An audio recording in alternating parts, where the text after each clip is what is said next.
tema kita hari ini dari Matius 6 ayat 19 sampai 24. Matius 6 ayat 19 sampai 24. Nah, judulnya hal mengumpulkan harta. Saya percaya sebagai murid-murid Tuhan Yesus, sebagai orang Kristen, kita sudah tidak asing mendengar khotbah ini, mengumpulkan harta. Satu terjemahan ajaan, karena Papa baca agak panjang, ya. Saya baca. Janganlah kamu mengumpulkan harta di bumi, ya. Di bumi ngengat. Tahu ngengat ya? Ngengat itu kutu, buku itu yang warnanya perak, gitu, yang suka makan buku, yang ngengat. Dan karat, ya, karat itu suatu korosi ya dalam udara yang membuat logam-logam bisa rusak berkarat. Dan pencuri membongkar serta mencurinya. Ayat 20. Tetapi kumpulkanlah bagimu harta di surga, karena di surga ngengat karat tidak merusakkannya, dan pencuri tidak membongkar serta mencurinya. Nah, ini ayat yang terkenal, ayat 21. Hanya Tuhan Yesus satu-satunya pribadi yang pernah mengatakan kalimat ini. Di dunia ini tidak ada manusia manapun yang pernah mengatakan, ya, karena di mana hartamu berada, di situ juga hatimu berada. Karena di mana ada duitmu, di situ juga ada jiwamu. Di mana ada kekayaanmu, disitulah ada hidupmu. Saudara, tolong perhatikan. Tidak ada seorang pun manusia lain di dunia selain Tuhan Yesus Kristus yang mengatakan kalimat yang luar biasa ini. Saya ulangi. Sebab di mana ada hartamu, disitulah nyawamu. Sebab di mana ada duitmu, disitulah ada hatimu. Sebab di mana ada kekayaanmu, disitulah hidupmu. Wih, ngeri sekali. Nah, tolong yang belum pernah tahu rahasia ayat ini, siapkan hati, nanti kita belajar. Nah, kunci dari Matius 6 ayat 19 sampai 24, saya ulangi, kunci dari Matius 6 19 sampai 24 itu justru ada di ayat 22. Itu kuncinya. Maka kalau kita bisa mengerti yang dimaksud ini, mata adalah pelita tubuh. Jika matamu baik, teranglah seluruh tubuhmu. Nah, ini ayat kuncinya. Saudara, tidak ada seorang pun di dunia, termasuk saya, sebelum saya mengerti rahasia Matius 6, 19, 24 ini, saya pun punya sikap hati yang sama seperti semua manusia di dunia. Yaitu begini. Tiap kali dengar orang bicara khotbah tentang menabur, tentang memberi, tentang harta dan semuanya, maaf saudara, saya tanya dulu kepada saudara kalimat yang sudah umum kita dengar. Pernah dengar kata mata duitan? Nah, saya tidak tahu itu dalam bahasa Belanda itu apa. Dalam bahasa Inggris apa, itu ada dalam bahasa Indonesia, mata duitan. Nah, saya tanya, jujur, secara wajar, secara sadar, secara fakta, semua manusia itu mata duitan atau tidak? Oh, health wolf. Wolfnya itu wolf serigala. Wih, menakutkan. Oh. Ini Terry. Terry, apa kabar kamu? Health. Ulangi Terry. Di dalam bahasa Jerman, apa itu? Health Gerig. Ya, Gerig. Ya, bahasa Jermannya. Wow, ngeri. Tadi apa kabar? Ini papa lagi sama Daniel Besasar ini di rumahnya. Den, nongol Den, ada Terry Den. Iya. Iya di Zoom. Oh, Terry dari Tante Agatha, Terry. Belum kelihatan Den, kamu di mana? Oh, enggak apa-apa ya. Terry ya. Nah, saudara, health wolf, mata serigala, uang serigala. Oke. Nah, salam dari Terry itu ya. Oke. Nah, saudara, kembalian ke Matius 6:22. Tolong kami Tuhan untuk bisa mengerti ini. Ya, kenapa? Oh, ini anak saya menyatakan manusia pasti mata duitan. Ya. Nah, lihat ayat 22. Karena, mata adalah pelita tubuh. Jika matamu baik, teranglah seluruh tubuhmu. Coba lihat ke 5 terjemahan di ayat 22 Matius 6 ini. Ini nanti ayat kuncinya ini akan menjelaskan kepada kita. Mata kita itu mata apa? Itu yang akan membuat seluruh rahasia firman gampang kita mengerti. Mata adalah pelita tubuh, sama. Jadi kalau matamu baik, seluruh tubuhmu akan menjadi terang. Adapun mata ialah pelita tubuh, semua sama. Mata adalah lampu untuk badan. Ini BIS. Kalau matamu jernih, seluruh badanmu terang benderang. Oh, terjemahan bahasa Indonesia sehari-hari menarik. Saya ulangi ya. Mata adalah lampu untuk badan. Kalau matamu jernih, seluruh badanmu terang benderang. Wih, kalau badan kita terang benderang kayak kunang-kunang ya. Kayak bintang ya. Wih, terima kasih Tuhan. MLT. Mata adalah pelita tubuh. Karena itu jika matamu itu baik, sama. Semuanya baik. Oke. Jadi hanya bahasa Indonesia sehari-hari yang beda. Mata adalah lampu untuk badan. Mengapa saya sebutkan Matius 6 ayat 22 ini kuncinya untuk saudara dan saya mengerti Matius 6 ayat 19 sampai 24. Wah, ini ada yang terjemahan bahasa Jawa. Dianing badan iku meripat. Ya, dianing itu cahaya. Ya, tubuh kita itu mata. Menawa meripatmu waras, badanmu sakojor kapadangan, maka seluruh tubuhmu itu jadi terang. Nah, sekarang saya tanya, tolong dibaca dengan baik, ya, karena mata adalah pelita tubuh, ya, mata itu terangnya badan. Nah, kalau saya ganti, jadi ketika orang itu mata duitan, mata juga loh ini. Berarti seluruh hidupnya adalah uang yang dipikirkan. Lalu ada kata lain, mata keranjang. Jangan bilang, oh orang itu jadi keranjang. Bukan. Saudara, kenapa sih ada istilah mata keranjang? Begini loh, keranjang itu kan bolong-bolong, lubang-lubangnya banyak. Namanya keranjang. Jadi orang disebut mata keranjang karena matanya itu punya lubang banyak untuk ngelihat apa saja. Wih, ngeri sekali. Nah, kalau saudara hari ini sadar apa yang ada di hati kita, apa yang ada di nyawa kita, apa yang ada di hidup kita, apa atau siapa boleh. Kalau firman Tuhan, kalau terang mata adalah pelita tubuh, hanya Tuhan Yesus yang berkata, akulah terang dunia.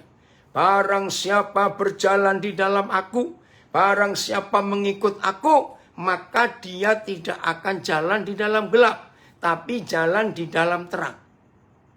Itu kerinduan Tuhan Yesus. Maka kalau hidup kita ini mengikuti Tuhan Yesus, berarti kita jalan di dalam terang. Nah, kalau saudara dan saya hidup di dalam terang, maka dengan sendirinya mata kita ini terang.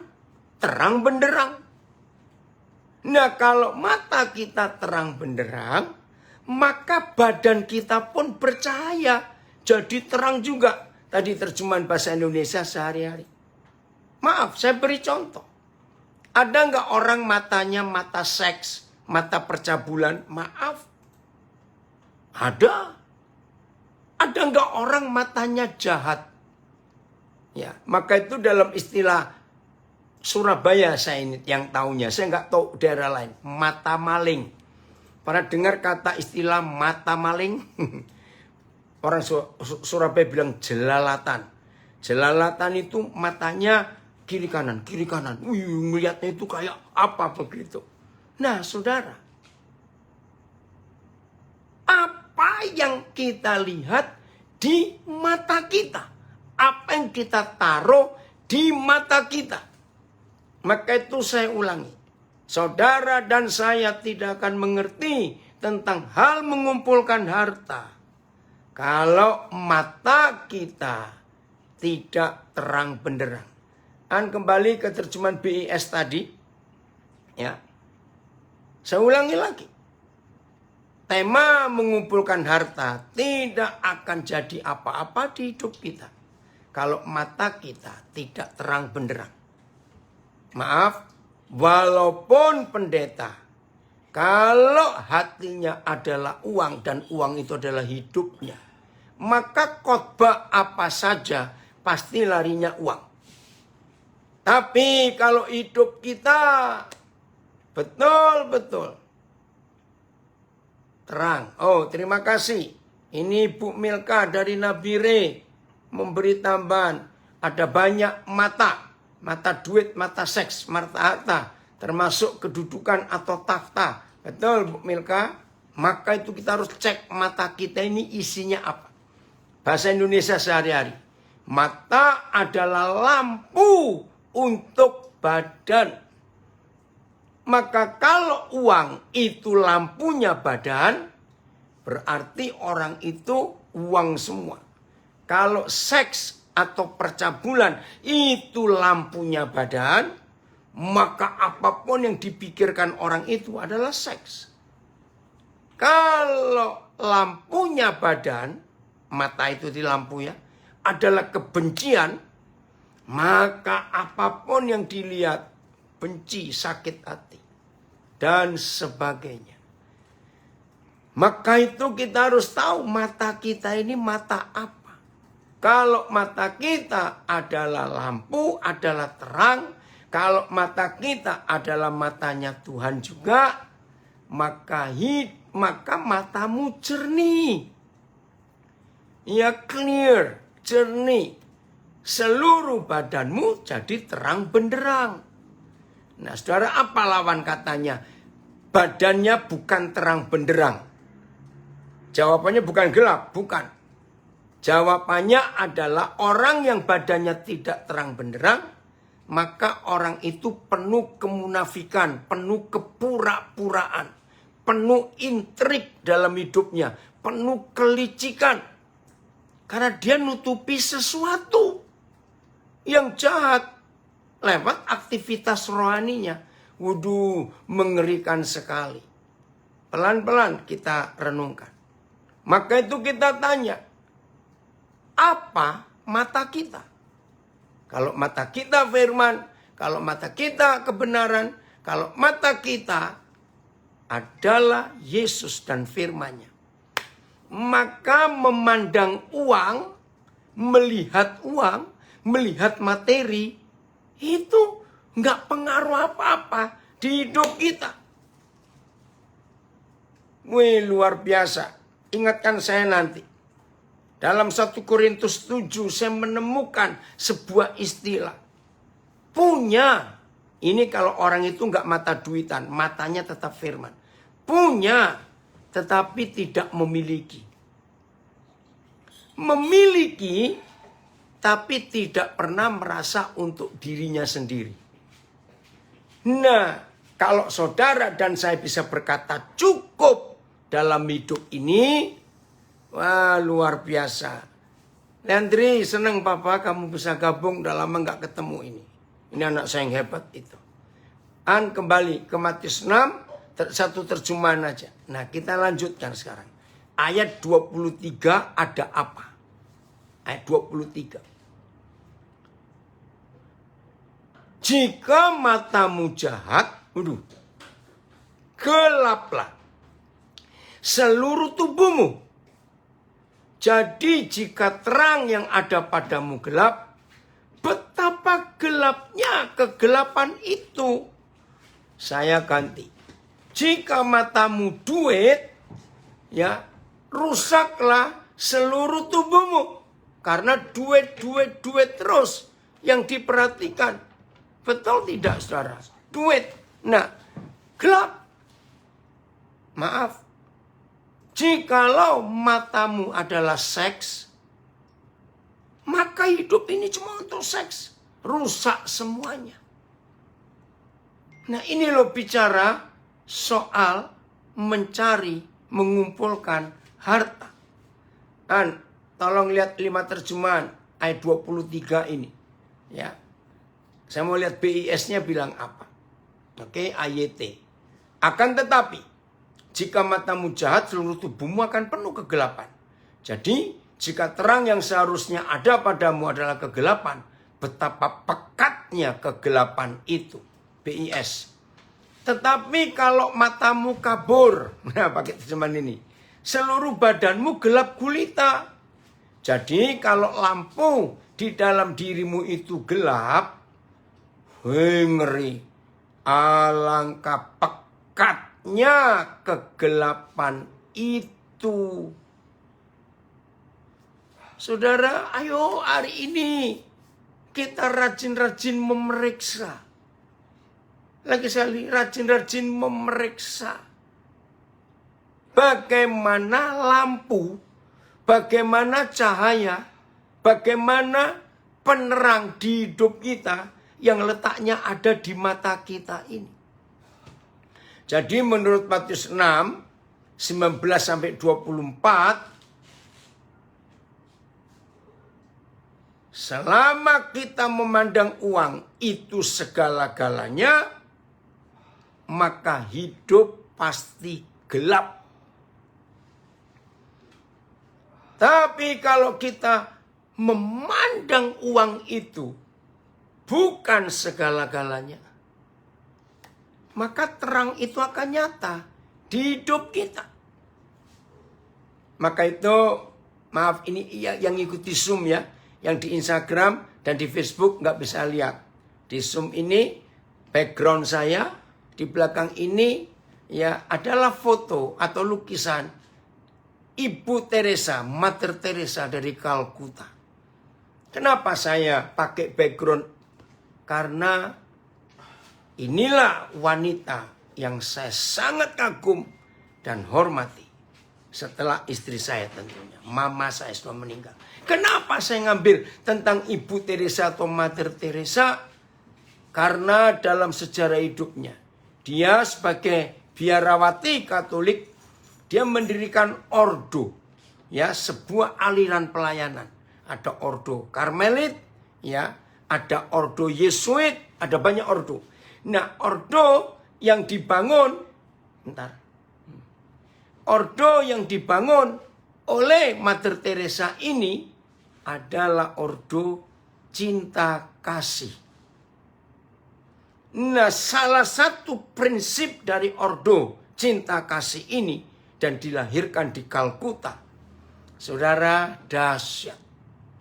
Selama hidup tidak boleh punya uang. Nah, itu ordo cinta kasih. Selama hidup tidak boleh punya uang. Selama hidup hanya boleh punya pakaian 4 lembar. Ya, maka itu pakaian yang biasanya dipakai oleh para biarawati Katolik, ya, beda dengan Mother Teresa. Karena dia ada di India, maka jubah biarawatinya adalah kain sari dari India. Dan bukan cuma 4 lembar sari yang mereka punya, warnanya harus sama seumur hidup. Putih dasarnya dan ada garis biru. Saya lupa 3 garis atau 2 garis. Saudara bisa lihat nanti. Nah saudara, waktu saya mempelajari hidup Mother Teresa dengan semua timnya Ordo Cinta Kasih itu, saya kagum sekali. Bagaimana hidup gak boleh pegang duit, tapi bisa menyelamatkan, memberi makan banyak orang. Aduh, luar biasa. Ya Hendra, kalau nggak jelas, kamu pindah aja ke Facebook atau ke IG. Nah, maka itu saya pakai latar belakang Zoom saya ini Mother Teresa. Dia orang yang luar biasa. Oke, Fani, ya. Terima kasih. Fani pakai tulisan bahasa Belanda, saya belum baca semuanya itu. Nah, jadi saudara, untuk bisa belajar tentang mengumpulkan harta, dimulai dengan motivasi hati yang benar. Ya, kita sih tidak harus menyamai prinsip Ibu Teresa. Tapi kalau bisa, kenapa tidak? Wih, luar biasa, hidupnya jadi berkat. Jadi berkat. Nah, tolong ya, yang belum pernah tahu tentang Ibu Teresa dari Kalkuta, Mother Teresa, harus cari biografinya. Sungguh-sungguh luar biasa. Dia tidak khotbah, dia bukan pendoa, dia bukan worship leader. Mother Teresa bukan pemain musik. Pokoknya urusan pelayanan gereja nggak ada. Karena dia selalu ada di jalan-jalan. Yang dia cari hanya orang-orang sakit, orang-orang miskin, orang-orang kelaparan. Itu jemaatnya. Tapi Tuhan membukakan pintu.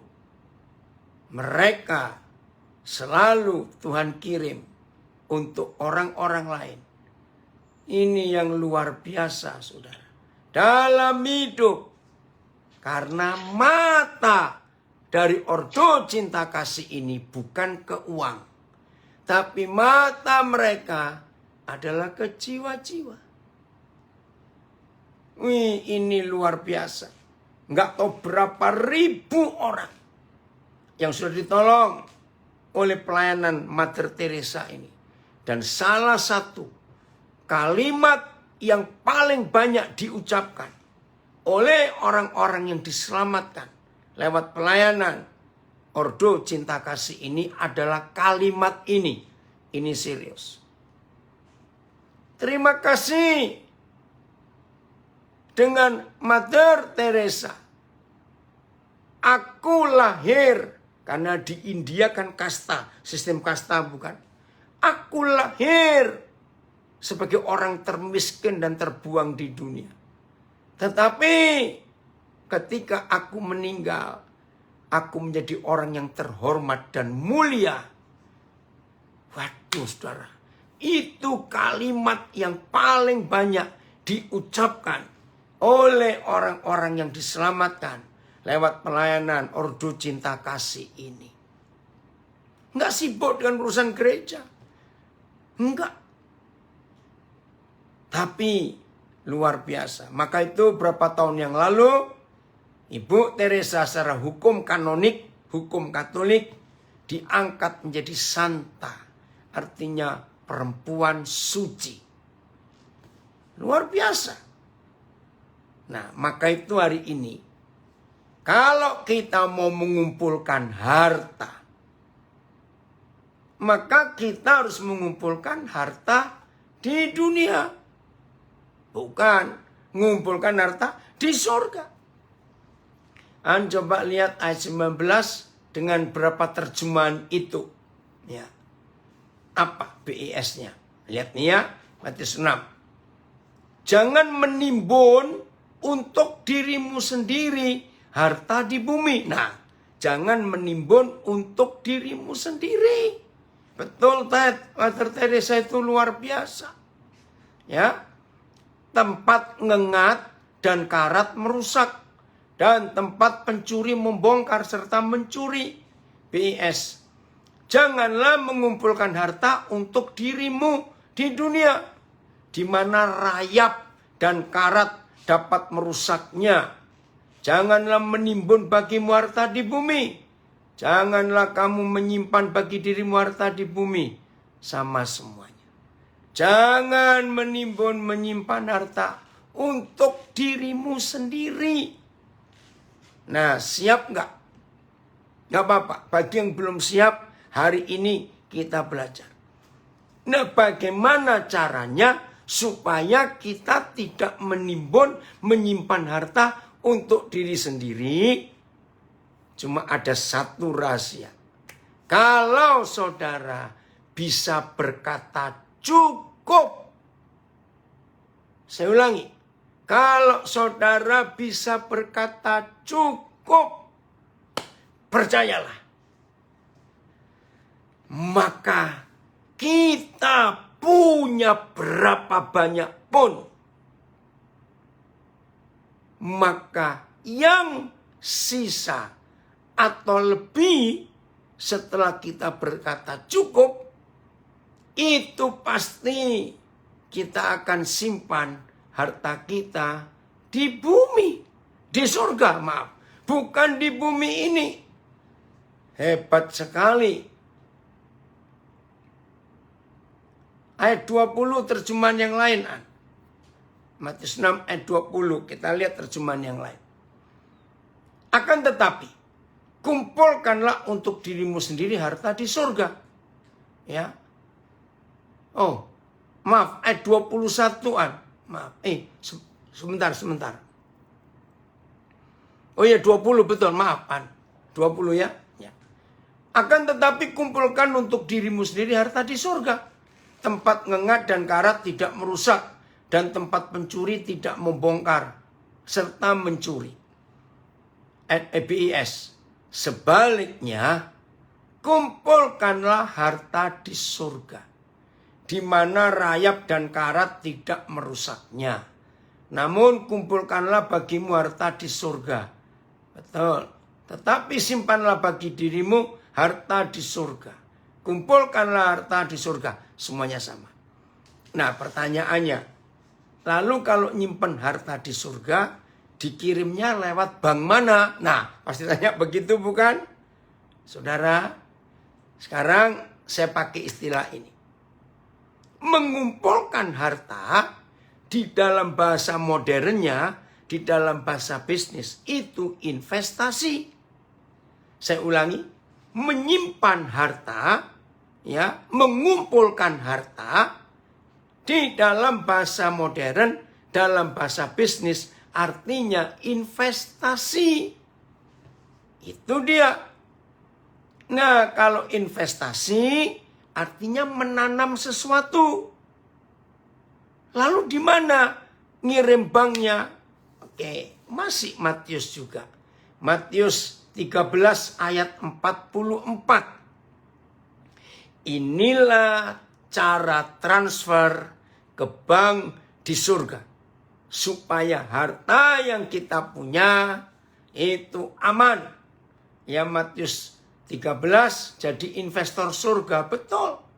Ya, berapa terjemahan? Ya, 44. Matius 13 ayat 44.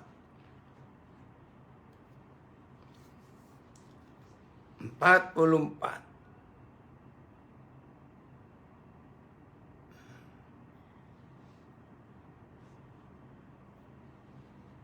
Udah, saya akan baca.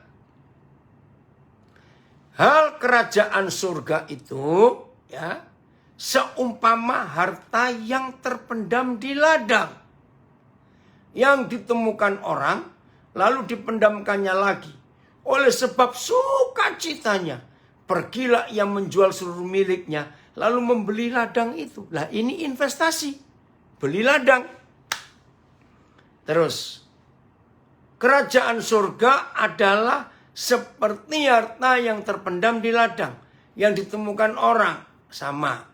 BIS, apabila Tuhan memerintah, keadaannya seperti perumpamaan ini. Ada harta yang terpendam di dalam tanah, lalu ditemukan oleh seseorang dan dimasukkan kembali ke dalam tanah. Kemudian karena gembiranya, orang itu pergi menjual seluruh miliknya, lalu kembali dan membeli tanah itu. Nah, inilah investasi itu. Jadi kalau saudara ingin menginvestasikan harta yang saudara punya, investasinya di surga, maka saudara harus cari ladang. Ya, sebidang ladang. Harus cari begitu. Karena di ladang itulah Tuhan akan memberikan sesuatu. Ya, bahasa Belandanya Instelland. Ya, ada sebidang tanah, sepotong tanah. Oke. Nah, cari. Ya, begini caranya. Bukan cari tanah di mana-mana terus kita beli properti, tidak. Ingat. Tubuh kita dibuat dari apa? Jangan bilang dari tepung atau dari ubi, awas ya. Tubuh kita ini dibuat dari tanah. Nah, inilah pengertian yang Tuhan percayakan kepada kita. Ternyata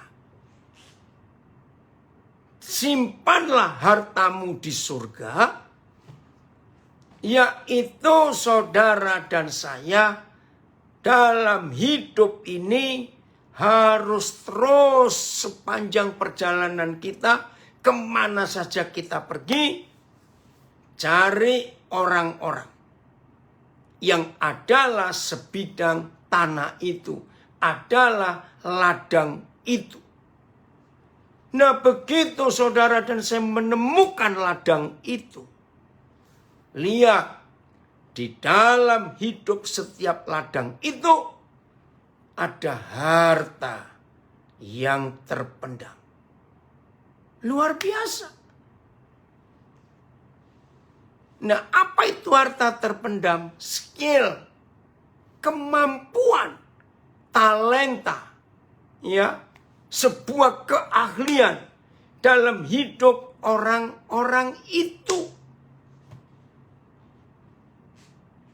Ternyata saudara, tidak ada seorang pun manusia di dunia ini yang dilahirkan tanpa skill, tanpa keahlian. Tidak ada. Saya ulangi lagi. Setiap manusia yang dilahirkan ke dunia, maaf, secacat apa orang itu, secacat apa, punya keahlian. Saya punya hobi. Hobi apa? Di Facebook itu ada akun ya khusus, namanya Born Different, lahir berbeda. Nah, hari ini masuk ya film tentang 2 anak laki di India, lahirnya kembar siam. Badan 2, ya, kepalanya 2, tapi tangan dan kakinya itu cuma 4. Jadi 2 tangan, 2 kaki. Tapi badannya 2, kepalanya 2. Nah, yang film hari ini dimasukkan di Born Different itu, saya sampai ngeri. Jadi 2 anak ini dibuatkan motor, sepeda motor khusus dengan roda 3 atau 4, tadi saya nggak lihat.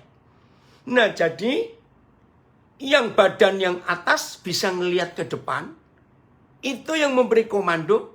Lalu kembarannya yang dempet itu yang pegang setir motor. Bayangkan saudara, nggak bisa bayangkan bukan? Cari nanti di Facebook.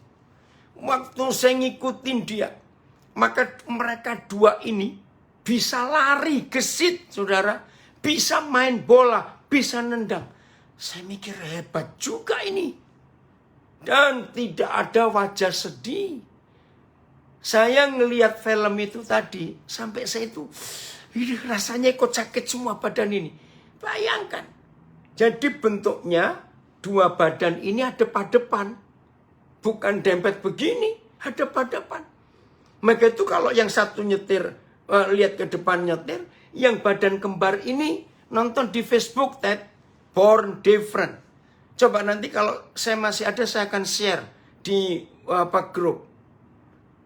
Jadi sambil pegang setir, tangannya kebalik gini. Dia nggak lihat. Karena badan yang bawah ini ada di bawah. Aduh, saya nggak bisa bayangkan. Oh, luar biasa. Oh, sudah di-delete. Oke, nanti coba ya. Maka itu saudara, Tuhan itu luar biasa. Secacat-cacatnya orang. Oh, masih punya. Oke, kalau Agatha punya, coba. Sampai buat di grup. Ya, oh, Ted ada di grup Korak katanya, Ted. Saudara, luar biasa. Maka itu nggak ada orang bodoh di dunia. Nggak ada orang miskin, maafkan saya. Kalau saya berkata ini, tidak bermaksud untuk menyinggung. Yang ada adalah orang malas. Dan belum bertemu dengan satu pribadi yang bisa membeli dalam tanda kutip ladang itu. Saudara, tanggal 30 Sabtu yang lalu, persis seminggu hari ini, saya memberkati pernikahan di Ciawi, daerah Bogor. Nah, pulang dari situ selesai. Nah, saya nggak bisa ikut makan, ya karena saya ada Zoom ngajar lagi. Maka saya cari makan tempat lain. Masih ingatnya berapa hari lalu saya saksi. Nah, hari ini pelayan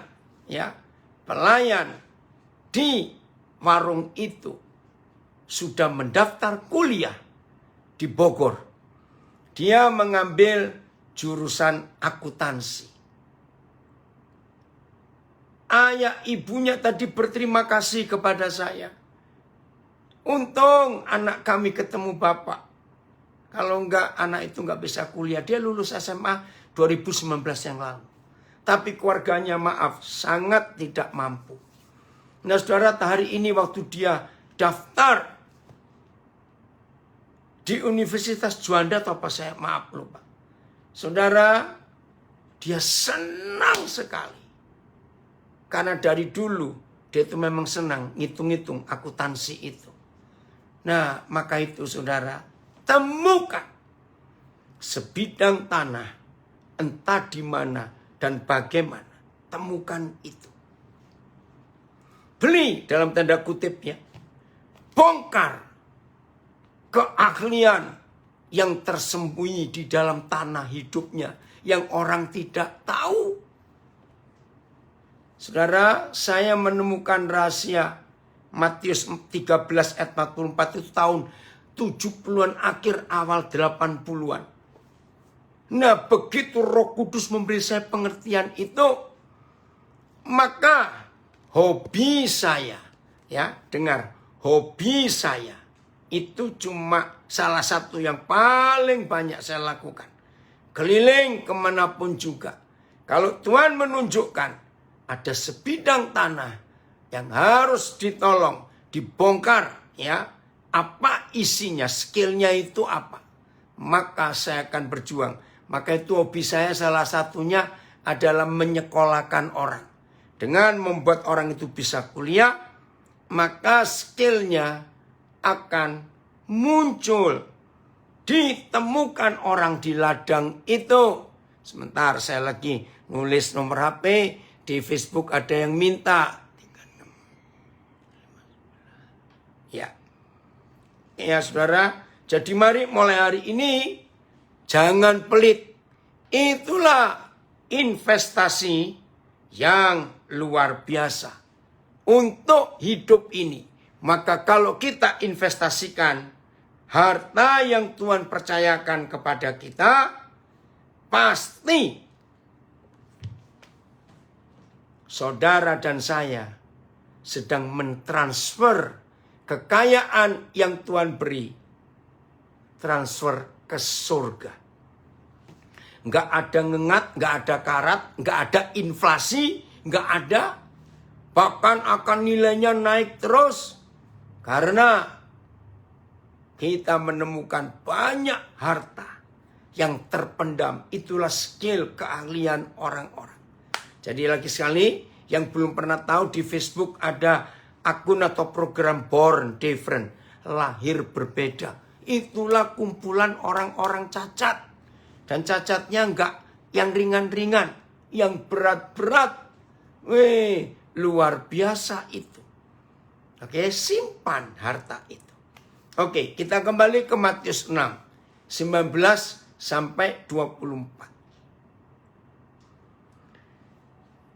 Sebelum saudara bisa mengatakan cukup, ya, perhatikan. Sebelum saudara bisa mengatakan cukup untuk diri sendiri, saya harus minta maaf. Maka saudara tidak akan bisa menggenapi Matius 6, 19 sampai 24 ini. Kalau dalam hidup kita selalu berkata kurang. Alien, terima kasih kamu hadir. Ya, nanti ajak ya anak-anak juga. Maka kalau saudara dan saya belum bisa menemukan kata cukup, maka kita sulit menggenapi ini. Tapi kalau saudara dan saya bisa menemukan kata cukup dan bisa merasa cukup atas hidup ini, maka menginvestasikan ke surga itu gampang sekali. Serius, saya berkata itu. Nah, kembali ke ayat yang ke 20. Ya, saya ulangi. Tetapi kumpulkanlah bagimu harta di surga. Yaitu investasikan ke surga dengan cara menemukan sebidang ladang. Maka itu tadi di Matius 13:44, hal kerajaan surga itu seumpama. Itu orang yang menemukan harta terpendam lalu ditutup lagi, pulang jual semuanya. Oke, nah sekarang bagaimana ukuran cukup? Ya. 1 Timotius 6 ayat 8. Ini ukuran cukup itu. 1 Timotius 6 ayat 8. Nah, kalau saudara bisa menemukan kata cukup di hidup, luar biasa ini. Nah, apa itu kata cukup? Asal ada makanan dan pakaian, cukuplah. Jika sudah ada makanan dan pakaian, kita akan merasa cukup. Tetapi sedang ada pada kita makanan atau pakaian, biarlah kita berpada dengan itu. Jadi, kalau ada makanan dan pakaian, itu sudah cukup. Dan manakala memiliki makanan dan pakaian, kita akan dibuat cukup dengan hal-hal itu. Selama ada makanan dan pakaian pada kita, dengan itulah kita puas. Oleh itu, jika kita ada pakaian dan makanan, kita harus berasa puas. Jadi kata cukup itu asal nggak telanjang dan nggak kelaparan. Itu cukup. Betul, ada orang yang sudah kaya, tapi merasa kurang terus. Awal Desember yang lalu, saudara, ada lembaga survei di Indonesia. Ngeri sekali. Ya, saya nggak tahu ini anak saya, Dr. Harini Nubais ikut. Lembaga survei itu mensurvei, meneliti para koruptor, perampok-perampok uang rakyat dan uang negara di Indonesia ini. Saudara, dari hasil survei itu menakutkan. Saya ambil 4 hal, 3 aja. Yang pertama, 1, ternyata semua koruptor itu, perampok itu adalah orang-orang yang sudah kaya. Itu kan aneh. Nomor 2, 99% koruptor perampok itu adalah orang yang punya posisi atau gelar keagamaan. Maka itu ada pendeta koruptor juga yang masih ditahan KPK. Nomor 3, koruptor itu minimal gelarnya itu master. Hilang gak ini? Nah, kenapa orang kaya masih ngerampok? Kenapa orang yang punya gelar keagamaan, punya posisi dalam keagamaan, itu masih bisa menjadi perampok? Kenapa orang yang, maaf, secara gelar intelektualnya cukup tinggi, kok masih bisa merampok? Jawabannya karena tidak pernah bisa menemukan rasa cukup di hidupnya. Nah, tolong catat. Orang yang tidak pernah bisa merasa cukup di hidupnya, orang itu akan selalu kurang, dan kurang. Ngeri sekali. Maka itu hari ini, cek. Maaf. Jangan tersinggung. Kalau kita seringkali terjebak dan terjerat di dalam banyak masalah hidup ini, karena kita tidak pernah merasa cukup. Ngeri sekali kalau kita tidak pernah merasa cukup dalam hidup ini. Maka setan bekerja di hidup kita. Setan bekerja. Jadi kita harus tahu. Oh, Yos, terima kasih. Kamu beli itu apa? Bintang itu. Ya. Tadi siang saya diminta untuk mengajar di sebuah lembaga kepemimpinan. Nah, salah satu kesaksian saya kepada mereka. Dan puji Tuhan, gak sedikit di antara mereka setelah itu ngajak diskusi. Saya bersyukur kepada Tuhan. Saudara, salah satu hal yang Tuhan percayakan kepada kami untuk mengerjakan ini adalah Tuhan memberi saya hobi. Hobi yang baik untuk kemuliaan Tuhan. Beli rumah. Aneh, ini betul-betul aneh, saya juga gak ngerti. Bukan untuk saya, bukan. Untuk menampung orang-orang yang tertolak, yang terbuang dari rumah. Untuk menampung mereka yang lulus dari universitas, lembaga pemasyarakatan, yang gak punya tempat. Ini yang kita harus miliki dalam hidup. Nah, itu salah satu bentuk saya menyimpan harta yang Tuhan percayakan kepada saya di surga.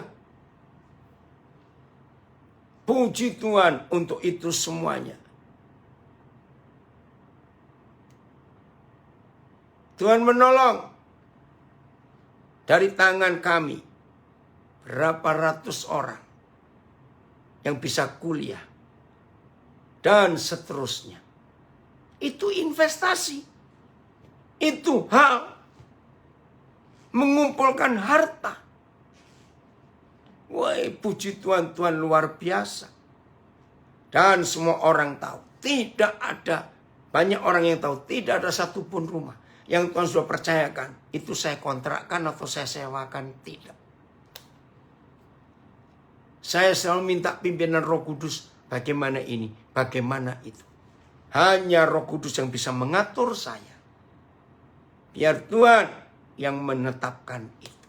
Saya ngikuti. Biarlah kesaksian ini membuat setiap kita menyadari. 1 Korintus 7. Biarlah ini menjadi konsep dalam kehidupan kita. Supaya kita hidup berkata cukup dan kita jadi berkat. 1 Korintus 7 mulai ayat 29.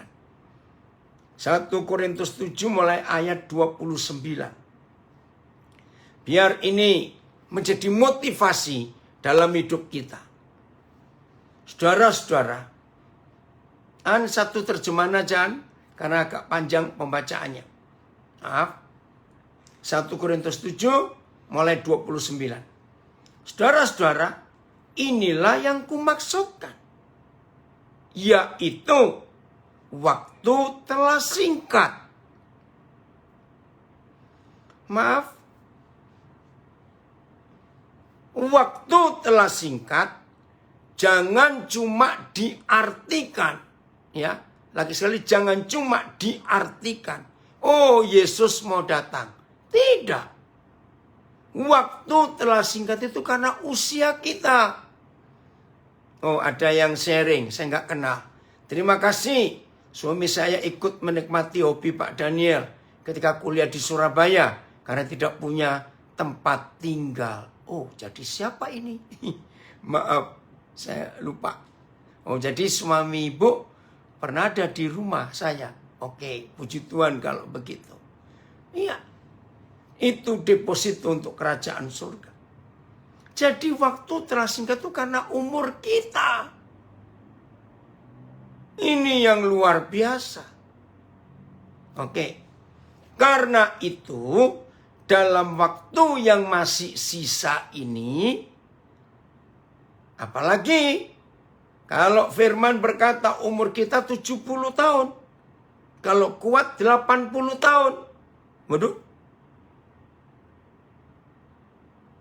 Jadi bagaimana waktu singkat ini? Perhatikan. Saya ulangi. Saudara-saudara, inilah yang kumaksudkan. Yaitu waktu telah singkat.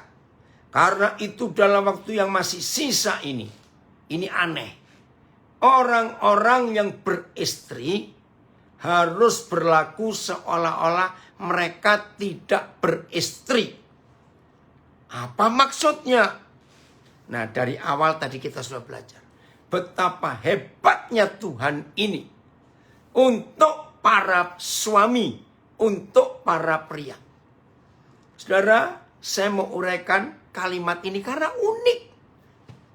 Waktu yang sisa, hidup yang masih sisa ini, khusus untuk orang-orang yang beristri, yaitu suami. Berlakulah seolah-olah tidak beristri. Nah, ini masalah seks. Mengapa Tuhan? Nah, jangan tanya saya pun nggak tahu. Ini kedaulatan Tuhan. Mengapa Tuhan menciptakan wanita dan pria, naluri seksnya itu beda? Bagi seorang istri, bagi seorang perempuan, itu menopause. Tahu kata menopause ya? Saya pakai istilah muda. Kering. Itu kira-kira setelah umur 50 tahun ke atas. Nah, apalagi di zaman sekarang. Karena makanan-makanan banyak pakai bahan-bahan pengawet. Ternyata tidak sedikit wanita menopausnya itu lebih cepat daripada generasi 20 tahun yang lalu. Nah, ketika seorang istri sudah kering, menopause, sudah berhenti masa haid. Tapi bagi suami, laki-laki, maaf, itu masih panjang kekuatan seksnya. Maaf saya ngomong ini. Nah, dengar para suami. Tadi kita sudah belajar di awal, mata keranjang atau mata percabulan. Nah, para suami dengar. Kalau istri kita sudah sampai di masa menopause, dalam nama Yesus, biarlah para suami jangan sibuk tentang seks. Konsentrasikan hidup ini hanya terus menabur harta, menabung di surga. Jangan sibuk masalah seks. Dan hari-hari ini ngeri. Pak, tidak sedikit suami istri yang usianya sudah 60-an, maaf. Maka itu ada istilah puber kedua. Jangan terjadi untuk kita. Milik Tuhan ini. Lebih baik konsentrasikan. Nah, masa puber laki-laki sampai 70-an. 70 tahun. Ada yang komen di Facebook. Saudara, maka itu jaga. Jelas ya, jangan sibuk masalah seks. Waktunya sudah singkat. Ayo kita sibuk konsentrasi. Bagaimana kita menyenangkan hati Tuhan. Kita melakukan yang terbaik. Kita investasikan berkat Tuhan yang kita terima untuk kerajaan surga. Ayat 30. Dan orang-orang yang menangis seolah-olah tidak menangis. Belum lama, teman baik saya, saudara. Maaf, kalau Pak Theo ikut mendengar ini. Istrinya itu pelayanannya luar biasa. Istrinya itu dipanggil mama oleh sekian ratus anak muda dalam pelayanan. Hanya berapa hari positif COVID. Keluarga nggak nyangka akan secepat itu Tuhan panggil. Meninggal. Semua yang kenal itu syok dan tidak percaya. Saudara. Yang nangisin banyak. Nah, saya kuatkan suaminya. 2 tahun lalu suaminya ini kena bire mengunjungi kami. Ini ayat yang saya pakai. Orang-orang yang menangis seolah-olah tidak menangis. Ayo. Banyak kesedihan, banyak masalah di hari-hari ini. Ayo kita tetap maju. Stop menangis walaupun sedih. Yang berikut. Dan orang-orang yang bergembira. Ngalami kegembiraan. Mungkin dapat hadiah, dapat bonus, dapat apa. Bergembira. Tapi ini firman Tuhan. Seolah-olah tidak bergembira. Jadi yang sedih, jangan kelewatan sedih. Yang kesenangan gembira, jangan kelewatan gembira. Jangan. Yang berikut. Dan orang-orang yang membeli. Seolah-olah tidak memiliki apa yang mereka beli. Maaf. Saya bisa beli rumah. Tapi saya nggak pernah merasa memiliki. Itu rumah saya tidak. Maka itu hidup saya ringan sekali. Nggak ada yang perlu saya takutkan untuk saya kehilangan apa-apa. Nah ini yang saya katakan. Bisa membeli. Tapi tidak merasa memiliki. Yang berikut. Maaf. Dan orang-orang yang membeli seolah-olah tidak memiliki apa yang mereka beli. Maka itu saya punya istilah. Punya. Tapi tidak memiliki. Nah terus milik siapa? Milik Tuhan. Dan milik orang yang membutuhkan. Silakan. Bagi yang baru kenal saya mau nyatakan. Dan beberapa orang yang kenal saya, anak-anak saya tahu. Saya itu nggak ngerti kenapa di hati saya itu ditaruh sebuah perasaan yang unik. Orang bilang aneh, saya nggak tahu. Kalau di tabungan saya, rekening saya ada saldo. Dan mengendapnya kok begitu lama. Roh Kudus belum menyuruh saya bagi ke siapa yang perlu. Saya itu merasa berdosa betul. Kenapa ini uang kok lama diamnya? Siapa ini yang perlu? Nah maaf. Kalau saudara minta dan Roh Kudus tidak menyuruh saya bagi. Mintalah sampai nangis. Tetap saya nggak akan memberi. Maaf, saya cuma cerita ini. Aneh. Saudara, itu luar biasa.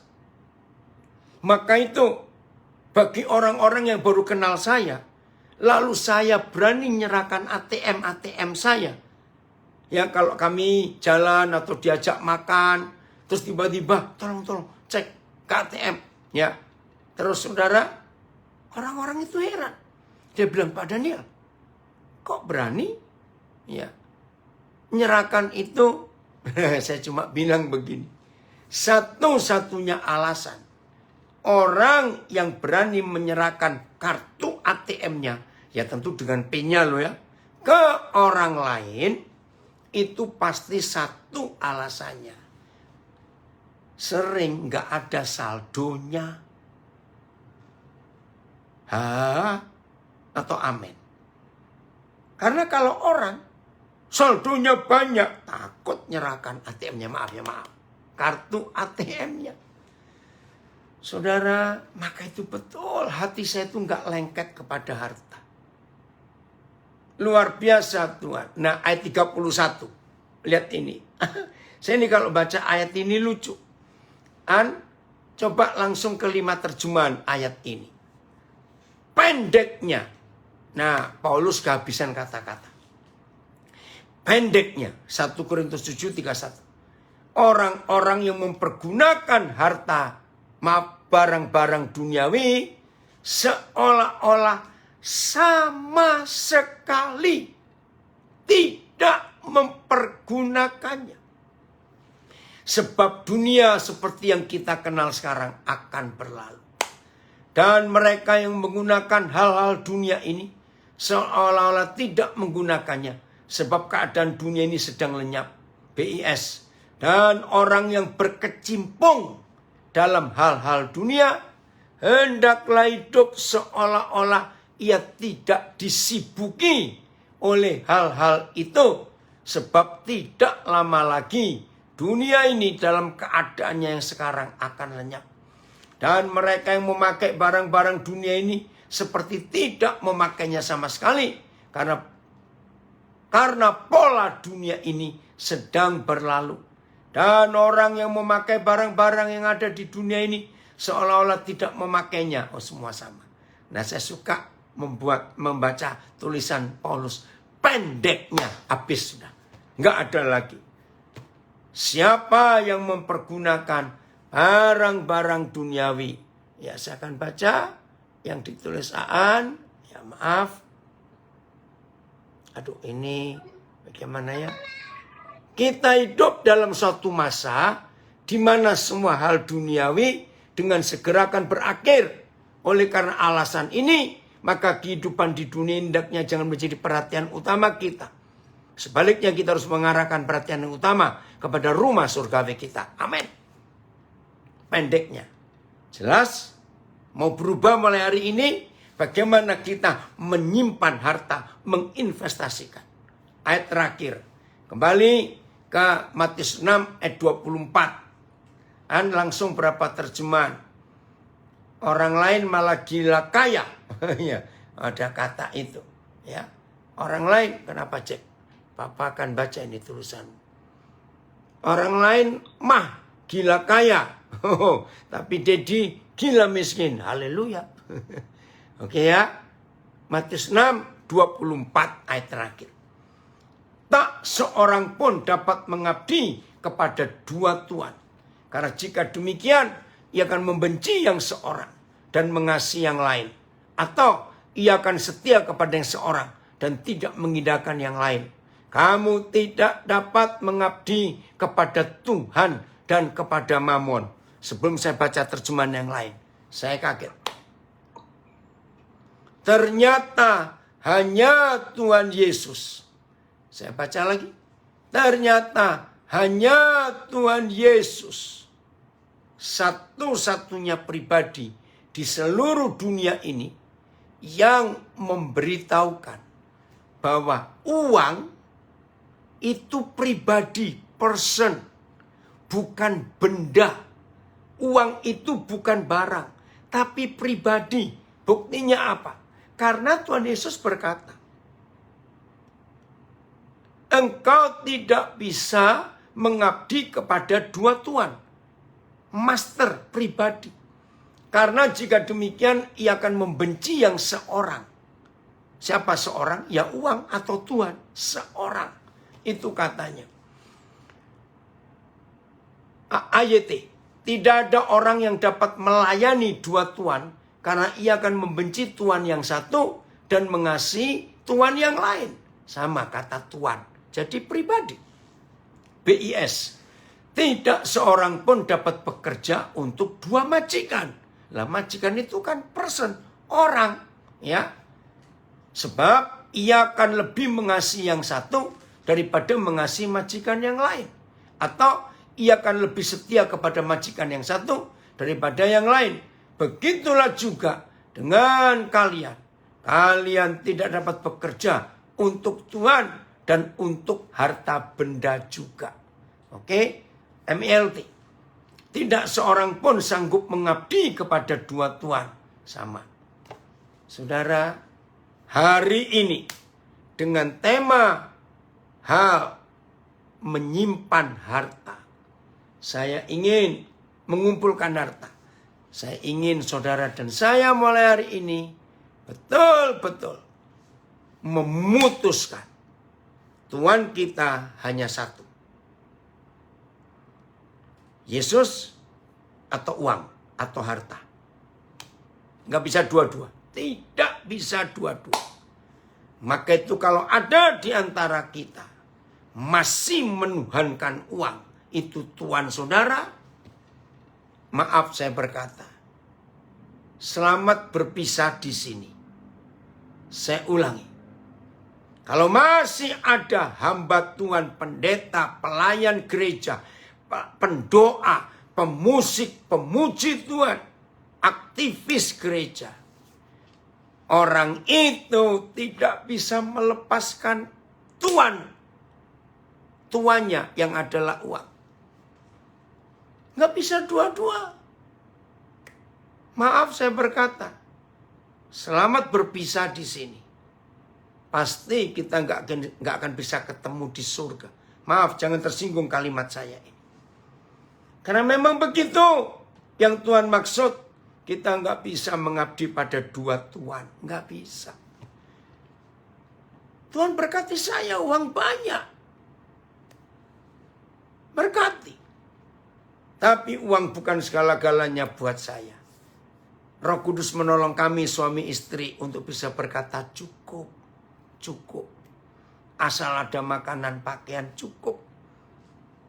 Tadi saya ketemu orang, nggak sengaja, lebih 30 tahun nggak ketemu. Dia itu tahu, saya ini Daniel Alexander, dia tahu. Tapi dia ragu-ragu. Ragu-ragunya karena satu. Dia bilang begini, kok Dan ini hamba Tuhan yang saya kenal. Yang dari dulu bentuk tubuhnya, berat badannya begitu aja. Saya tertawa. Saya cuma bilang, habis saya nggak rakus. Saya bilang begitu.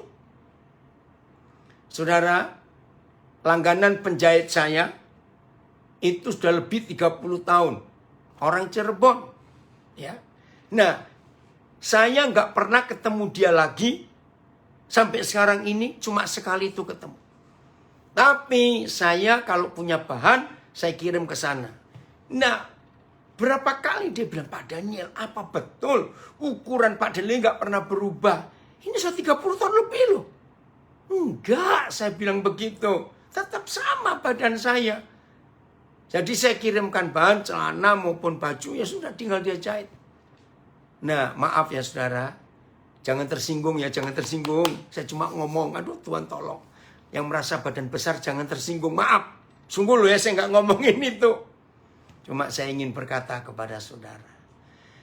Belajarlah bisa berkata cukup dalam hidup ini. Aduh hidup ini bahagia sekali. Puji Tuhan kalau semua kita bisa menginvestasikan harta yang Tuhan berikan di surga. Amin. Tuhan Yesus memberkati kita semua. Ayo kita menjadi pelaku firman dalam hidup ini. Terima kasih Tuhan. Oke. Saya kembalikan kepada host.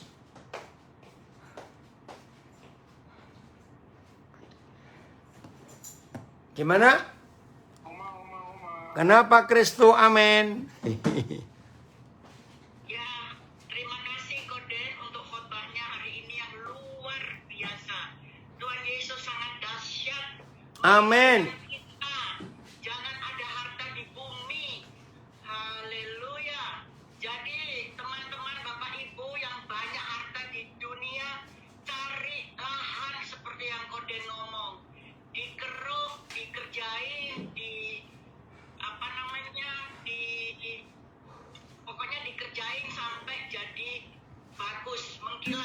Amin. Bling, bling. Betul. Orang Belanda bilang bling, bling, bersinar. Terima kasih sekali lagi Koden. Bapak Ibu, siapa yang mau bertanya silakan atau pernyataan atau sharing. Tapi terlebih dahulu kalau ada pertanyaan dulu, mari dibuka mic-nya, videonya, silakan. Yang mau bertanya, terima Pak kasih. Daniel, Ya, yo. ini mohon maaf sebelumnya bukan mau bertanya, tapi anak-anaknya Pak Daniel yang baru keluar dari lapas anak-anak yang sekarang lagi di Malang ngucapin terima kasih, cuman dia nggak bisa ngomongnya, nggak berani, suruh saya sampaikan gitu Pak Daniel. Mana kenalan dulu, mana? Ini Siapa namanya? Oh, ada. Siapa kok Diki? Siapa Diki ya kamu ya? Satunya lagi siapa? Diki yang tatoan mukanya itu Pak Daniel. Yo, Diki, betul ingat. Yang satu ini siapa? Stefanus. Oh, Stefanus. Oh, ya. Oke. Jadi gimana urusan ijazah SMP-mu? Sudah beres tadi, Stefanus? Diki itu Pak Daniel. Oh, Diki. Oh, ya. Udah tadi ya? Papi Andreas tadi. Iya. Makasih ya, Pi. Ya, sama-sama. Ya. Ya, makasih Bi. Puji Tuhan. Ya. Oke. Andreas ada itu, bilang Pak Andreas terima kasih, ada itu Pak Andreas, terima kasih banyak Pak Andreas. Oke. Mari Bapak Ibu yang mau bertanya sama Koden, sudah berapi-api kita ya, jangan apinya jadi lemah kembali ya. Pak Armando mau tanya silakan. Dibuka mic-nya Pak.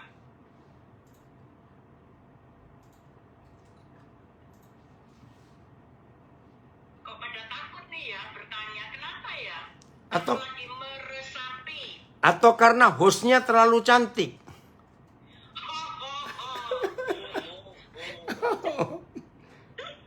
Nah ini ada yang nanya, Dylan nanya Pak lagi. Aduh maaf Koden. Tapi skill itu dicari atau ditemukan? Ya, yang pertama, skill itu ditanamkan Tuhan sejak kita masih dalam kandungan. Nah, lalu lingkungan kita yang akan mengarahkan kemana skill ini.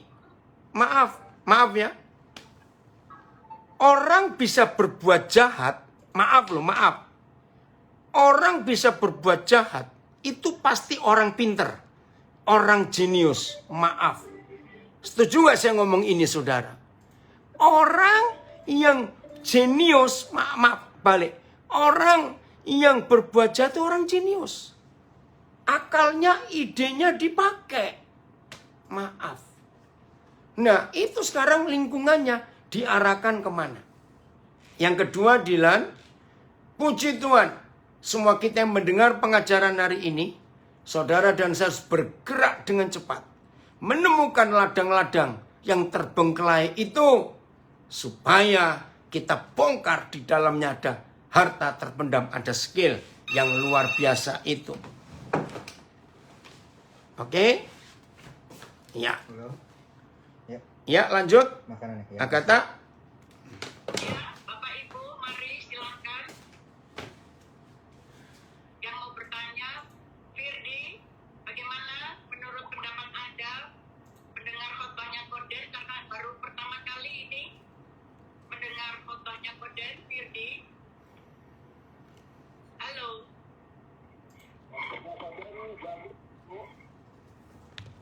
Oh, lagi di jalan. Di rumah ini. Oh, kok suaranya nggak begitu jelas. Silakan Pak Firdi menanggapi bagaimana menurut pendapat Anda khotbahnya Koden dan Pak Daniel Alexander atau Firdi manggilnya Papa, Papi. Mari.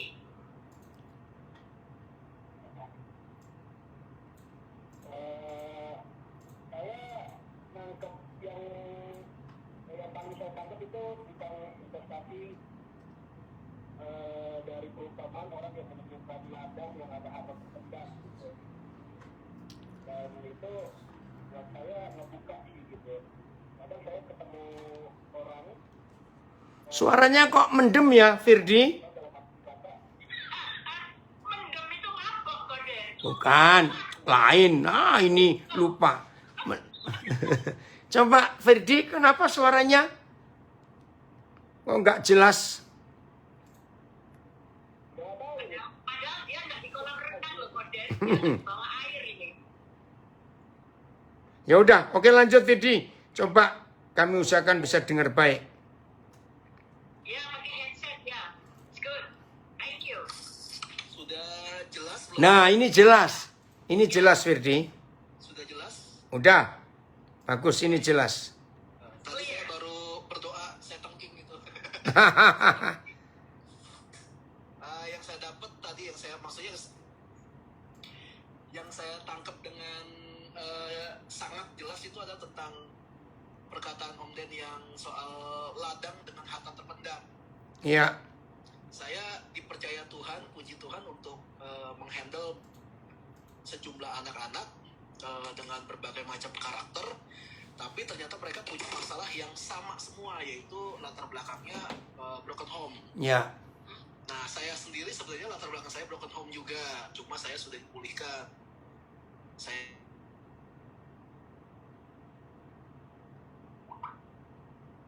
Wah, signalnya ya. waduh, saya Halo? pakai wifi. Halo. Ya silakan. Lanjut. Iya. Saya dipercaya Tuhan untuk menghandle beberapa anak yang karakternya beda-beda, tapi backgroundnya sama semua, yaitu broken home. Saya pribadi pun broken home sebenarnya masa lalunya, cuma saya sudah dipulihkan. Yang menarik adalah setiap anak ini walaupun backgroundnya sama, saya melihat mereka punya potensi-potensi yang berbeda-beda. Betul. Ada yang punya- Itu betul sekali. Ada kayak hari ini saya baru ada kesempatan untuk membuat sebuah karya lah dengan salah satu anak adik rohani saya untuk recording dan bikin video. Karena dia punya potensi suaranya lumayan dan oke lah, buat saya oke banget suaranya. Jadi saya pikir kenapa nggak saya bantu dia untuk kembangin. Lalu ada anak lain yang punya potensi fotografi. Saya pun pekerjaan saya sebelumnya itu fotografer, jadi saya bantu dia ajarin foto. Ada yang seneng banget gali firman Tuhan, saya pun bantu dia untuk mengerti bagaimana cara membaca Alkitab yang bisa membuat mereka tuh Alkitab ini menarik banget untuk dibaca gitu. Kan ada orang yang membaca Alkitab baru 1-2 ayat ngantuk gitu loh. Kalau ini mereka malah cari tahu terus gitu. Nah, ada banyak lagi gitu. Ada banyak lagi, bahkan orang-orang yang tidak terlibat di gereja saya pun ada beberapa yang suka ngomong sama saya gitu. Maksudnya cerita lah, curhat segala macam, dan saya bantu gitu. Jadi saya melihat banyak orang ini sebenarnya potensinya tuh, semua orang tuh punya potensi. Saya setuju banget kata Om Den. Sejak lahir orang itu punya potensi. Saya punya potensi. Bahkan mungkin saya berani akui sampai hari ini mungkin potensi saya tidak tergali, belum maksimal gitu. Dan saya percaya belajar itu nggak mengenal umur, belajar nggak mengenal sudah selesai gitu. Saya nggak perlu belajar lagi, nggak. Saya percaya belajar sampai kapanpun kita belajar. Nah, ini yang saya lakukan. Setiap kali saya ketemu jiwa-jiwa, saya melihat mereka itu seperti ladang yang ada harta karunnya. Tinggal saya bantu mereka untuk gali hartanya itu supaya bisa keluar gitu semua. Amin. Mereka gitu. Amin. Kayak gitu. Wow, Terima kasih. luar biasa Firdi, kesaksiannya, pernyataannya luar biasa. Ini jejak-jejak Koden apa Om? Oh, Firdi manggilnya Om. Om Daniel. Saya baru pertama kali ketemu, jadi belum berani manggil. Baru kemarin ketemu, baru kemarin. Belum. Kemarin. Oh, rupanya belum dirangkul sama Koden. Kalau sudah dirangkul itu rangkulan seorang ayah. Enggak, karena Firdi kan bilang Firdi dari broken home. Jadi saya mengerti kehilangan kasih Bapa. Koden itu dianugerahi Tuhan kasih Bapa. Itu ada cerita dari anaknya Koden juga. Dia cerita wah Koden waktu mau mengunjungi lapas di Bali kalau nggak salah kotanya, itu Koden meluk tahanan para napi yang tinggi besar tatuan. Itu bisa nangis setelah dipeluk Koden. Tuh bayangin tuh Tuhan kan.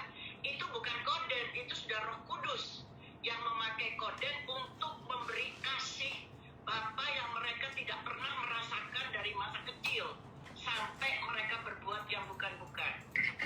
Jadi Firdi belum pernah dipeluk oleh Bapa di surga yang diwakili oleh Bapak Daniel Alexander. Waduh, Mudah-mudahan hebat. Firdi bisa dipeluk korden dalam singkat ini sebelum korden berangkat ke Nabire. Karena Oke. Firdi di Jakarta toh. Ya, nanti. Iya. Oke, Itu diajak korden. Agatha. Nanti bikin Iya. appointment ya. Ya. Oke, silakan. Agatha, Bapak Rai. yang Agatha ceritakan, ya dia sedang positif COVID, ada di Manado. Oh jangan peluk Papa korden ya. Wah, Eh. nanti kita kehilangan ini. Bukan, tunggu. Yang Agatha baru ngomong, saudara, kita itu loh, dia positif COVID, ada di Manado, di rumah sakit. Oh, Iya, ini hari kelima dia, hari kelima. aduh, nanti saya japri ke dia. Iya, Japri ya, supaya dia dikuatkan. Ayo saudara-saudara pasti tahu ya siapa yang korden maksud. Mm-mm. Tidak perlu sebut. Iya, Iya ya, aduh kasihan. Oke. itu gara-gara kena di pengungsian karena gempa bumi itu. Iya, Mamuju itu, Mamuju. iya, Mamuju, betul. Iya, oke, nanti dikontak. Oke, terima kasih korden. Iya, sama-sama. Untuk infonya. Ayo Bapak Ibu, mari Ya, kita puji ngobrol Tuhan. dengan Firdi. Menjua-jua. Ya, oke, Pak Adamu. Armando. Armando, sorry, maaf. Menjua-jua, Oma. Halo, Joshua.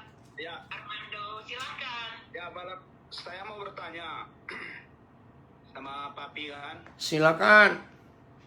Ya, ini masalah pengalaman sebenarnya. Pertanyaan saya, tadi saya ikuti sesi ini di terakhir saja yang saya dapat, ya kita harus berani memberi, ya itu yang tadi saya dapat dari Papi kan. Pertanyaan saya, Papi, ketika kita pernah mendapat sesuatu dari seseorang, kita dapat sesuatu dari seseorang, kita terima, dan ada orang yang tidak senang dengan pemberian itu. Ya, kita sebut saja anak dari si pemberi. Tidak senang dan dia meminta kembali apa yang sudah dia beri. Ketika dia meminta dengan ya tidak sopan atau kasar.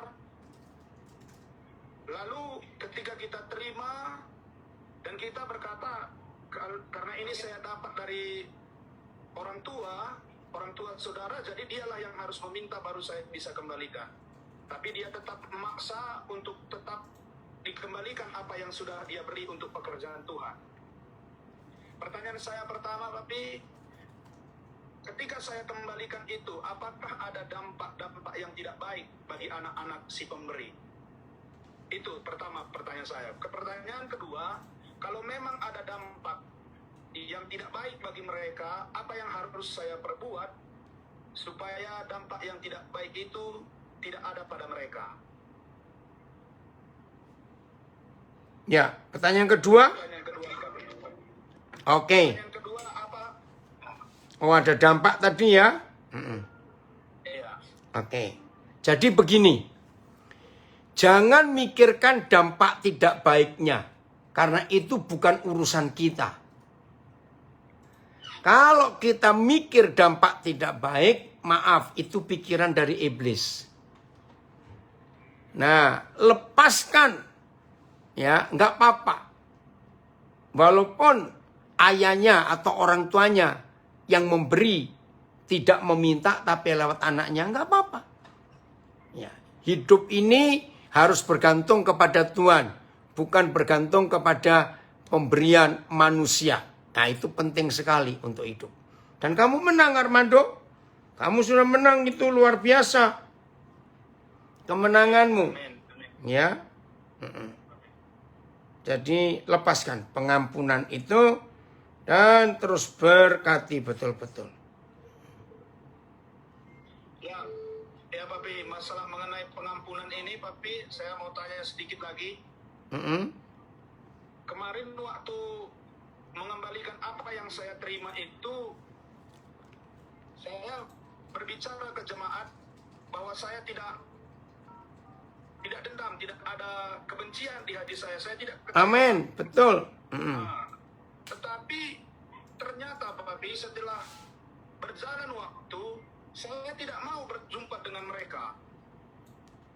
Ya, Saya tidak terus? mau berjumpa dengan mereka, tapi saya tetap berkata bahwa saya sudah mengampuni, saya tidak dendam.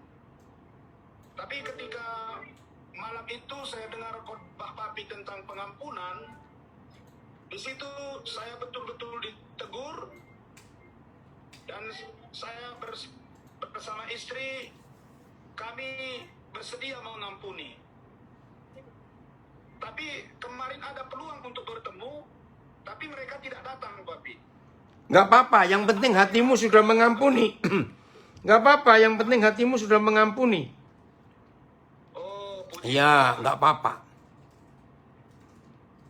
Jadi nggak perlu kita datangi, Papi ya? Nggak perlu. Nanti tambah melukai hatinya. Yang penting direlakan. Amin. Ya. Oke, ada yang lain? Oke, terima kasih Pak Armando. Silakan yang lain. Pak Sulaiman. Sudah hangat rasanya mau bertanya. Silakan Pak Sulaiman. Pak Sulaiman S. Sanasa 3S. Waduh. Saingan dengan 3M ya Pak ya. Dia orang Toraja, tinggal di Biak.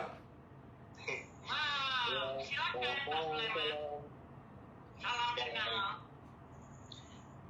Selamat malam, Papi. Malam. Kami ini berkecimpung di sekolah minggu.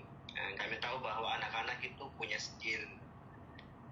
Mungkin ada ada masukan buat kami guru-guru sekolah minggu, sehingga ketika kami mengajar itu tidak hanya memberikan menyatakan firman, tapi mungkin ada masukan bagaimana caranya supaya kami bisa menggali skill itu untuk anak-anak kami.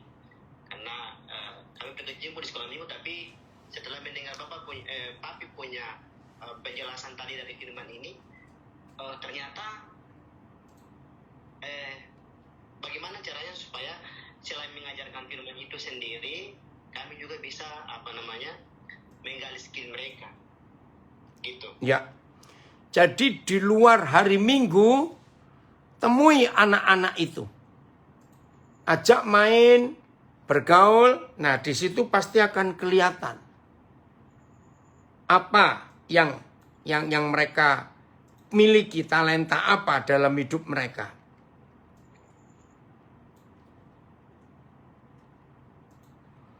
Itu yang harus dilakukan ya. Ya. Oke, puji Tuhan. Oke, terima kasih Pak 3S. Ayo saudara-saudara Bapak Ibu, silakan siapa yang mau bertanya. Pak Roni Sihombing, silakan bertanya Pak Roni. Oh, Ibu Alin, ayo Ibu Alin Magelang mau bertanya, silakan.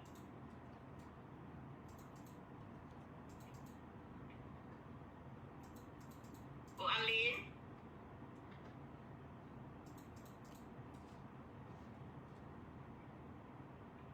Jadi tidak ada yang mau bertanya atau kesaksian, boleh sekarang kesaksian. Setelah mendengar firman Tuhan, mungkin saudara ada sedikit mengalami, oh kemarin habis ketemu Papi ya, tapi kan belum ketemu kita di sini. Ayo Pak Roni, silakan share. Bagaimana waktu kemarin ketemu Koden? Sudah lama. Itu yang ngajak Firdi ketemu, ya Roni itu. Katanya kemarin. Enggak, sudah lama ketemu.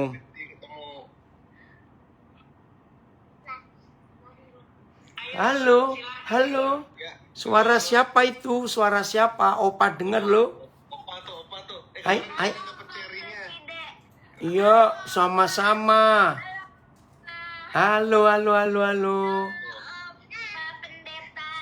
Iya, malam.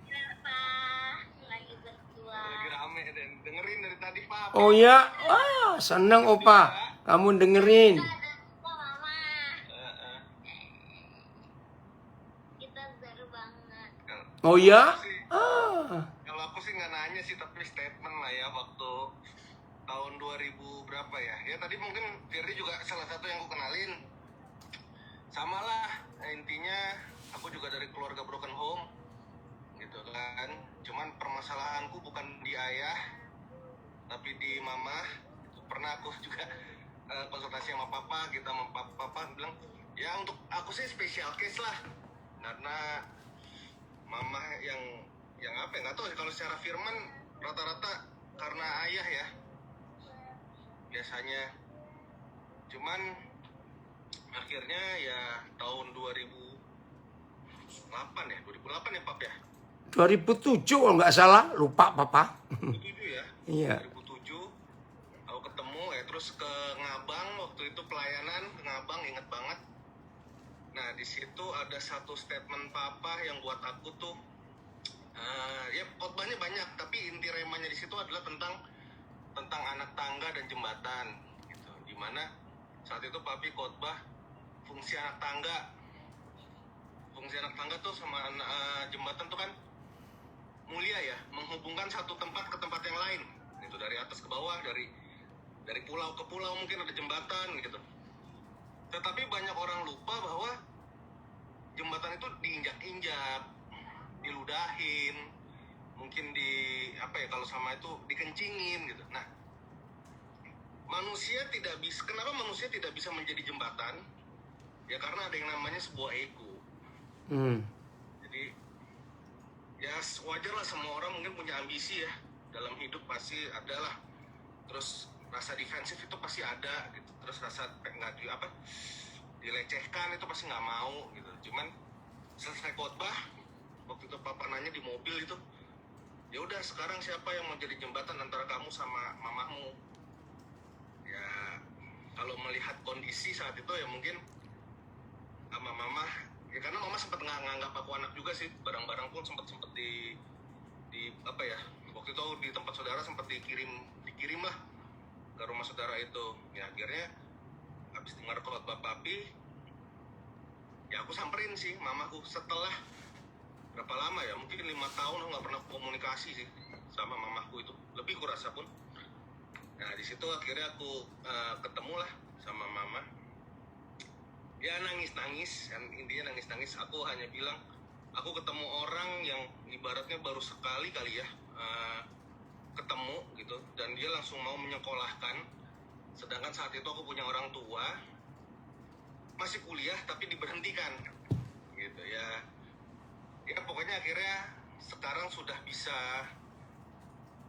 berkomunikasi sih sama mama. Cuman entah kenapa tetap ada hal yang mengganjal. Tapi sampai saat ini ya baiklah hubungannya sama mama karena papa udah almarhum kan.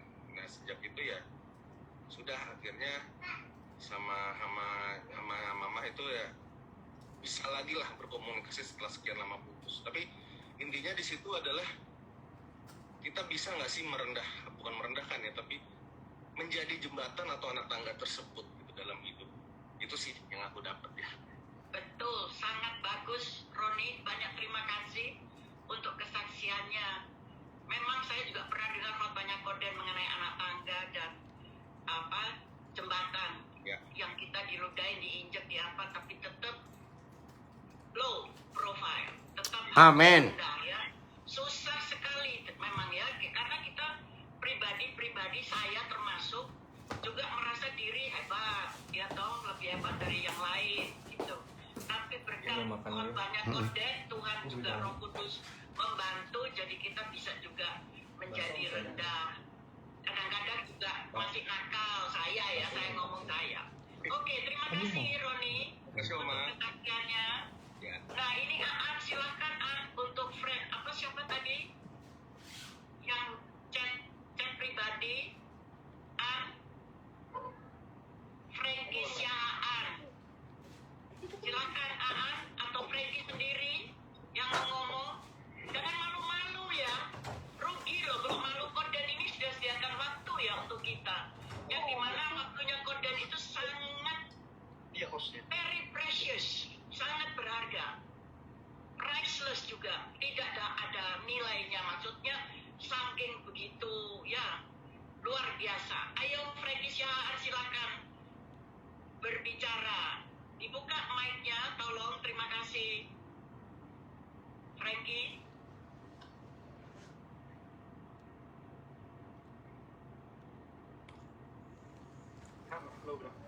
Ya, terima kasih, Frankie. Halo. Halo Tante. Tunggu dulu, Ibu. Bu, Frankie dulu. Oke. Silakan, Frankie. Yang tadi chat dengan Aan tadi pribadi, silakan sekarang ngomong. Ya, saya mungkin Koden lupa sama saya pernah ketemu sama Koden sekitar 30 tahun yang lalu. Woi, di mana Frank? Maaf. Jambore pelajar Koden. Oh, di Jambore. Frank, ingat sekarang, ini Pak Dokter ini. Rumah masih di Kebon Jeruk. Rumah masih di Kebon Jeruk. Ingat ya Koden? Masih, gimana? Iya. Mama ya? Baik. Baik, masih di Kebon Jeruk, Frank? Udah nggak lagi Koden, saya di Tangerang. Oh, Tangerang. Ini dokter, saudara-saudara. Wah, hebat. Siapa adikmu? Kamu gimana hadapin pasiennya itu? Apalagi pasien kayak saya. Frank, adikmu siapa namanya, Frank? Yang cowok satu, cewek satu? Ya ada yang kembar Roy sama. Oh, kembar, ya. Salam ya. Oke, Frank, mau tanya apa? Wah, senang sekali ini. Ya enggak, itu tadi saya kan saya cuma ikut udah terlambat ya agak belakang gitu. Menyimpan harta di surga itu ada yang saya baca yang Markus berapa tadi? Oh iya, betul. Iya, bisa itu, Frank. Bisa itu ya. Bisa. Ya. Cuma itu aja. Gimana kabarnya Koden? Sekarang masih di Algabire? Masih, tapi ini lagi di Jakarta. Oh, di mana? Di Kuningan. Oh, Iya, karena minggu lalu memberkati anak Koden menikah. oh gitu. Masih kontak Albert, Tante Laura? Masih. Masih ya? Sama Albert masih. Iya. Ya nanti kalau ketemu lagi saya salamin. Oke, Frank. Ya. Ya. Ya terima kasih Boleh Koden. tanya, Frankie dokter apa ya? Saya dokter bedah. Oh, hati-hati ya dengan COVID ya. Ya terima kasih. Ini sekali lagi libur hari ini. Oh enggak, baru pulang kerja Mas. Oh, oke. Terima kasih ya, salam kenal. Ya sama-sama. Oke, sudah selesai? Mau bertanya lagi atau bagaimana? Karena Ibu Armando sekarang, Ibu, silakan buka mic-nya Ibu. Terima kasih. Iya Tante. Selamat malam semua. Selamat malam. Selamat Terima malam. kasih. Iya. Saya istrinya Pak Armando. Yang mau saya bagikan mungkin seperti sedikit kesaksian, tapi saya juga punya pergumulan yang saya nggak bisa selesaikan ya. Bahkan saya mungkin juga nggak cerita sama suami saya pikir ini hal-hal yang sama-sama kami alami, jadi saya bingung mau kemana. Ceritanya begini, berkaitan dengan pengembalian yang pernah kami terima itu dari kakek saya. Kakek saya itu orang tua dari mama saya, dan kakek dan nenek saya itu berinya kepada saya memang cucu tertua. Dan saya tanya waktu pertama kali, saya tanya, kenapa dikasih sama saya cucu memang, tapi kan ada cucu yang lain gitu. Terus kakek saya bilang, saya nggak kasih sama cucu, saya kasih ini sama hamba Tuhan. Terus saya bilang, saya punya tante hamba Tuhan, anaknya kakek itu juga di mama saya, itu dia juga hamba Tuhan loh. Saya bilang begini, karena dia melayani di Kalimantan Barat, mereka belum pakai mobil gitu, dan mereka sudah saya kasih kebutuhan yang lain gitulah ya. Lalu mengikut itu semua, akhirnya singkat cerita, mobil itu dia kasih dengan ikhlas kepada hamba Tuhan, tapi anak-anaknya nggak terima. Nah, pada saat itu mobil itu kami terima, itu mama saya baru meninggal sekitar 2 tahun. Mama saya meninggal dan saya diberikan sebuah mobil. Sebenarnya itu yang diberi kepada kami, mobil. Akhirnya karena banyak sekali pertimbangan dan hamba-hamba Tuhan juga banyak yang mendukung kami, udah kembalikan aja. Jadi akhirnya kami kembalikan. Dan tidak lama setelah itu papa saya dia menikah karena mama saya memang sudah meninggal. Tapi papa saya menikah dengan seorang muslim. Yang saya sesalkan bukan apa, karena dari dulu kami itu orang anak Tuhan ya. Kami dari dulu itu bapak saya waktu mudanya dia itu seorang pelayan pemuda. Ketika sampai sekarang mereka juga masih berkecimpung di pelayanan sebagai panitia pembangunan gitu. Terus saya coba bilang sama bapak saya begini sebelum dia menikah. Yang di IG dan Facebook, sampai ketemu besok pagi ya. Besok ada 2 pelayanan, jam 9 WIB dan jam 14 WIB. Lagi sekali besok jam 9 WIB dan 14 WIB. Oke, Tuhan Yesus memberkati. Evan, Papa bersyukur kamu kok gabung di sini, Evan. Ya. Oh, Papi pada apa ini? Oke. Iya. Oke ya. Baik ya, sampai ketemu besok pagi. Tuhan Yesus memberkati.